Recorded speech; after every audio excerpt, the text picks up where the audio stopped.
Dr. Phil's recent appearance on The View took an unexpected turn last week when he calmly diverged from the show's typical left-leaning ideology with a composed and assertive stance on what the effects of border control and COVID lockdowns have had on kids in America. How did he use a famously left-leaning platform to voice a moderate, if not more conservative-leaning ideology? What psychological tricks did he use to flip a potentially contentious situation to his favor? How was he able to keep the host calm while discussing a very sensitive topic with people whose beliefs lie in direct opposition to his? People with a history of shutting down and shaming those who even remotely express these very ideas. This week, some of the biggest names in the anti-vax movement repeated a comparison that really should never be made. And how did he even go so far as to even win the praise of the audience? That's not an opinion. That's a fact. Let's look at how he used the tactics of psychology to win them over. Before we get into it, if you're new to this channel, please be sure to subscribe and hit that notification bell for more videos. Help us build the inverted world community. In this episode of The View, Dr. Phil talks about two very pressing issues: border security and COVID lockdowns, but frames it perfectly for a liberal-leaning audience by focusing on the issues that both parties can agree on, which is the health and well-being of all children. Though the way that topic is framed can lead to accusations of conspiracy and insensitivity towards a particular group, the focus on the emotional and physical safety of all children, love for all beings, period, lends to either guards coming down or accusations simply backfiring when arguing with him is even attempted. You can say things that Brian doesn't let us say anymore. Yeah, I know. Exactly. I've already been getting some warnings about that. You can only go so far. We can only imply what that means, but that only sets the tone for the number of landmines that Dr. Phil needs to navigate before him. And I'll give credit when credit is due. Sonny was the one who was probably given the cue to talk border control. You're hosting the primetime show called Dr. Phil Primetime, and for an upcoming episode, my understanding is that you went to the southern border. Now, you're saying that you're going to give people facts. What did you take away from that experience, and what kind of reporting are you going to be bringing back from that experience? I'll tell you a fact I took away. I talked to the head of all the border guards down there, the head of the union. I asked him straight up, kids are coming over the border with numbers written on them, phone numbers and addresses. Do we check those out? He said, well, we call them. Is it possible that we're sending them into known prostitution rings or sweatshops? He said, it's not possible. It is absolute. We are using American tax dollars to ship children into known prostitution and sweatshops. Some children. And sweatshops. Some children. Are you serious?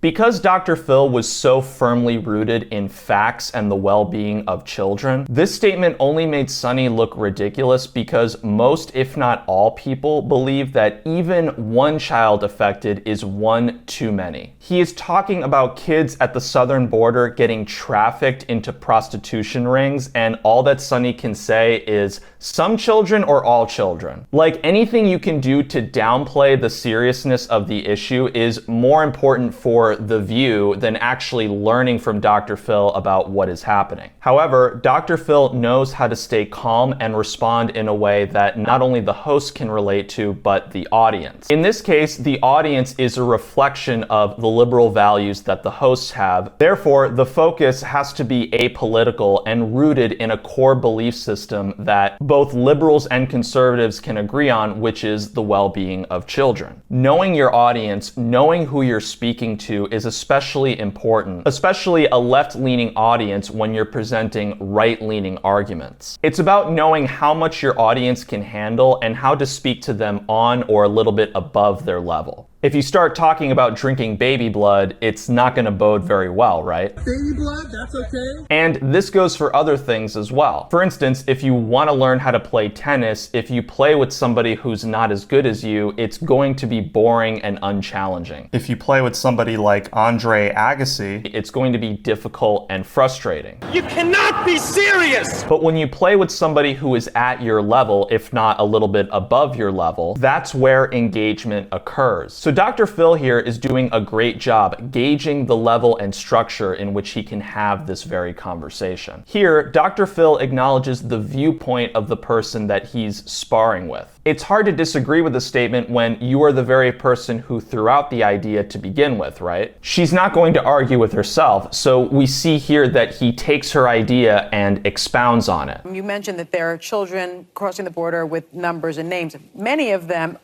those names belong to their family members, but you're saying, and that's true, but some of them are sex trafficked, some of them are sweatshop trafficked. Why do you think the federal government is not involved? Why isn't the U.S. Attorney's Office involved? Is it a resource issue? It's a resource issue. And have they reached out to the Biden administration about that? Well, it's hard to know. They say that they're so overwhelmed with processing that that's all they can do. They've become social workers and processors and not investigators and border guards because they're just processing.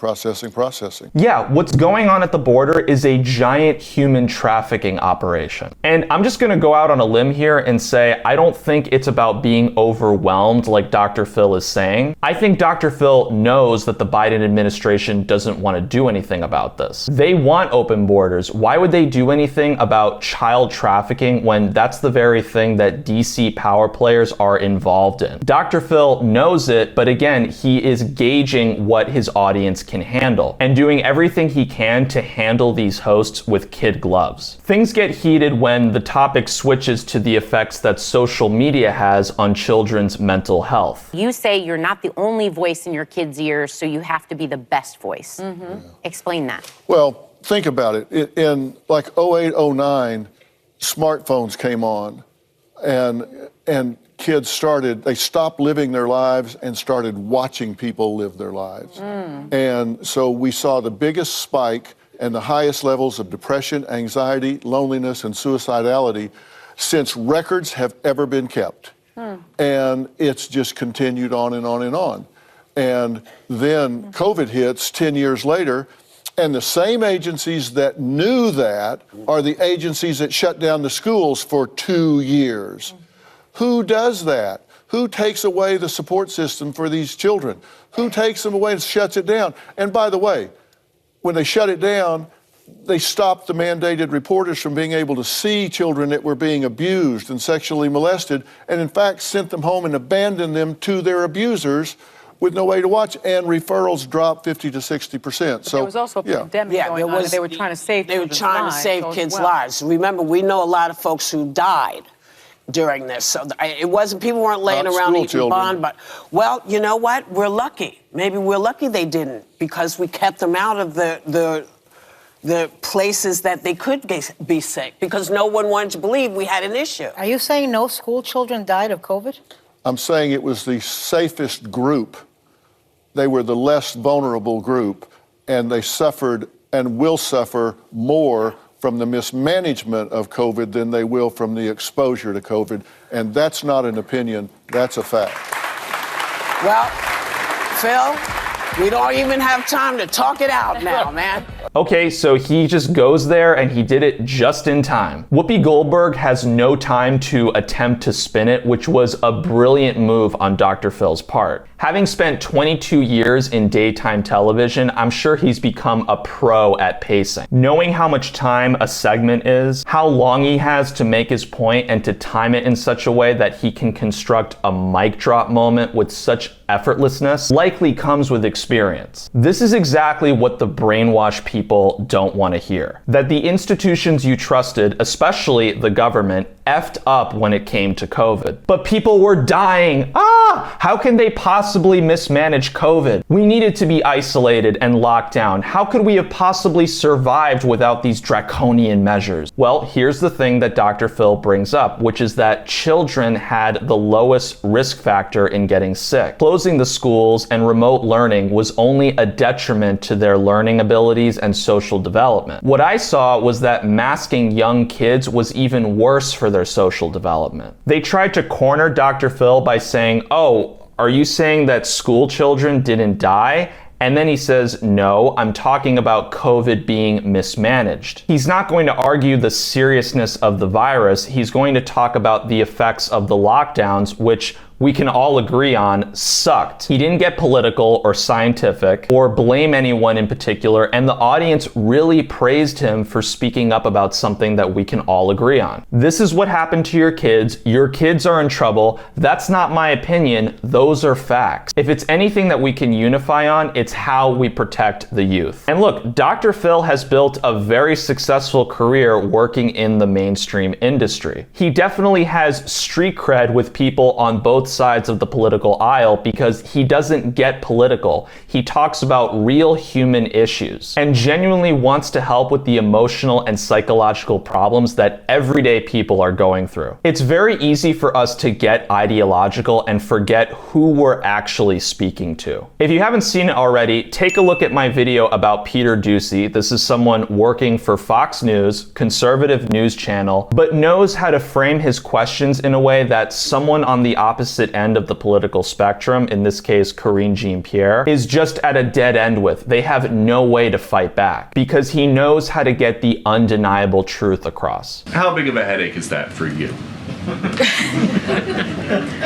I also wanted to share this clip of Dr. Phil on the Joe Rogan podcast where they discuss the effects of gender-affirming surgeries on children. And without directly criticizing trans kids, he points out the reasons why kids are going trans. If this is so contrary to the way most people feel, what do you think is behind it, especially the push towards children, affirming children?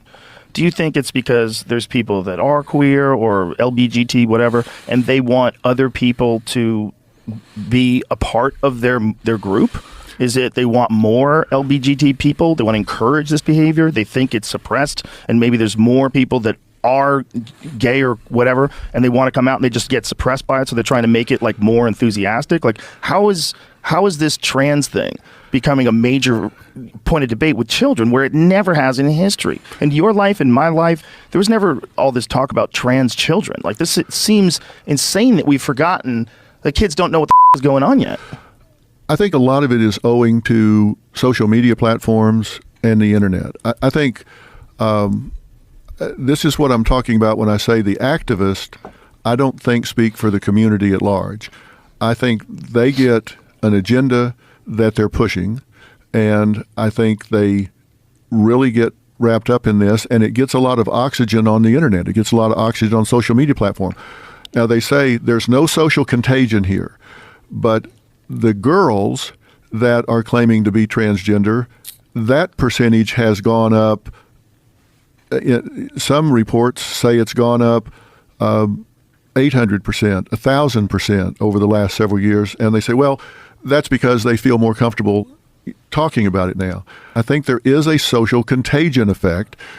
So people jump on the bandwagon, and if it's for a short period of time, but they've done things that can't be reversed, I think that's really tragic. So he pretty much just said it there. It's the social contagion, the trends that social media creates. Is it transphobic to say that more people are becoming trans of that? No, because if you just look around you, it's undeniably a trend. And once it starts, it does not stop. I just want to say, thank God we have mainstream figures like Dr. Phil speaking about prevalent issues in such a politically divided climate. Someone who will hopefully become a strong unifier with his new primetime show. This is the type of thing that threatens the mainstream media the most because they are losing the people that had an alliance with them. Those people are now waking up and ready to call out the deception for what it is. They are losing their minions, they are losing their audience, and people are craving for that great awakening. Let me know what you think in the comments below. Please be sure to like and share this video. Until next time, thanks for watching Inverted World. We don't even have time to talk it out now, man.